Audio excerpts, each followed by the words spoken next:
Now, the British Foreign Secretary William Hague made a startling claim this afternoon. He said that what's happening in North Africa and the Middle East would likely be more historically significant than either the financial crisis or the September 11 bombings.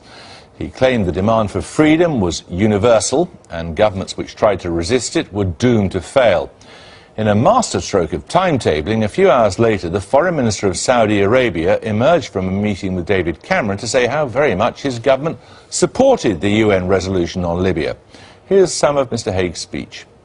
We're only in the early stages of what is happening in North Africa and the Middle East.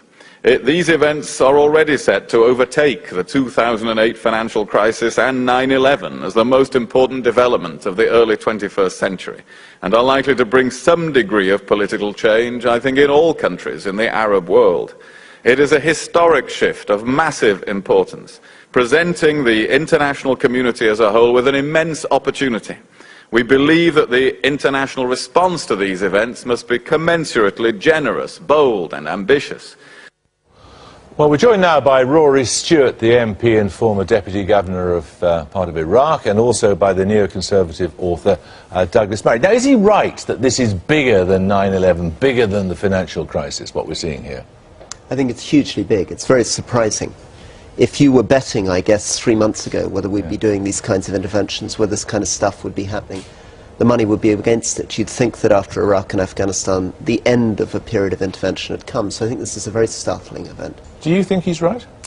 He could be right, but it's a bit early to say. I mean, well, look, among other things, if after all of these revolutions, uprisings and so on, Gaddafi remained in power in Libya, the Saudis remained solidly in power there, the Iranian government was unchanged, and so on, then I think that this wouldn't have been a very important event. We've seen a revolution in Egypt and a couple of others, but unless the major totalitarian powers in the region change, this will not be the seismic event he thinks. OK, so only history is going to determine whether he's right or wrong there. But what he seems to be indicating is a major redefinition of foreign policy priorities for this government. It was only a matter of weeks ago that David Cameron was talking about commerce, mercantilism being the basic driving force of British foreign policy from now on. Now they're talking about something completely different, aren't they? Well, it's just mixed messages. It's being made up on the hoof. I mean, as you saw there, a couple of hours after talking about this, David Cameron sitting with the Saudi defence minister. The Saudis have been giving mercenaries to the Bahraini government to gun down the people of Bahrain. So there's no consistency here. What did you make of those, the sight of the Saudi foreign minister being glad-handed in Downing Street immediately after that speech? I think, Jeremy, the Prime Minister's on the right track. I think this is very difficult. This is diplomacy. This is the business of this game. I think we're seeing things move in the right direction, and what we don't want to do is get into a worldview which is so perfectionist that we can't deal with anyone. Absolutely, but it is the complete antithesis of what William Hague was talking about. Repressive regimes, and are there many more repressive than the Saudi regime? Jeremy, this is banal, but it's a marathon. We're looking at 30 years, we're looking at a whole series of countries. We're trying to push things in the right direction. Things worked well in Central and Eastern Europe over the last 20 years. They've moved in the right direction in Latin America. We're hoping they're going to move in the right direction in the Middle East and North Africa. And we're dealing at the moment with Tunisia, with Egypt, with Libya. This is a very long game. But at the moment, I mean, the Tunisian government fell, the Egyptian government fell, both broadly pro-Western, quite weak totalitarianisms. But the stronger powers, the powers that are willing to gun down the people in their own streets, the powers like Saudi that are willing to just round up and kill anyone who's likely to become a protester, if those governments don't change by the end of this, then this is a very minor event in which all that we've seen is that to remain in power in the Middle East, you just have to be a brutal dictator. If you're a weak one, you go. But if you're brutal, you stay. And if that was the lesson after this era, then it's an extremely dangerous one. What are the implications? I mean, let's assume, for the sake of argument, that William Hague is right and that there is some really big change going on which will require of all of us a reappraisal of how we view the world. What is this country's foreign policy going to look like? Well, it's going to have to be much, much better informed. We're going to need a lot of people, civilians in those countries, who speak the language as well, who are right in there. Because these movements happen very unpredictably.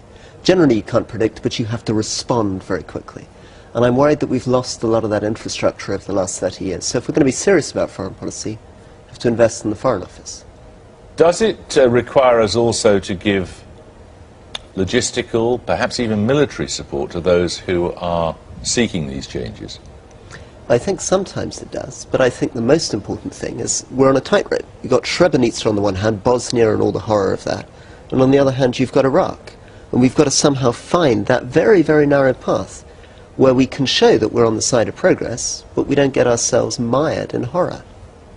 I have to say, the idea that we need more of the British Foreign Office seems to me to be saying we need more of what's been part of the problem. The British Foreign Office has been pumping an agenda of the last 30 years and more, which has been shown in recent weeks and months to be defunct.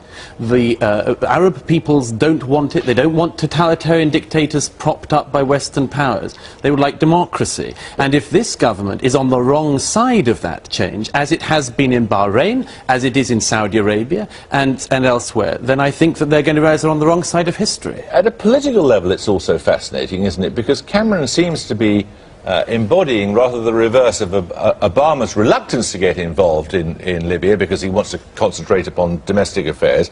Cameron, who comes in saying he's going to sort out Britain because of the terrible mess it's been left in by the Labour government, suddenly has his attention entirely distracted by events in North Africa.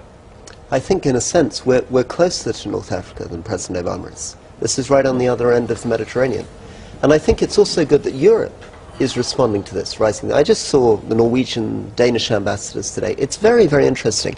You would have thought that people have become immensely cynical, but in fact, the whole human rights movement's changed in 20 years. The way we respond to these things is going to be very, very different, and I think Cameron is sensing that. Okay, thank you both very much indeed. Thanks.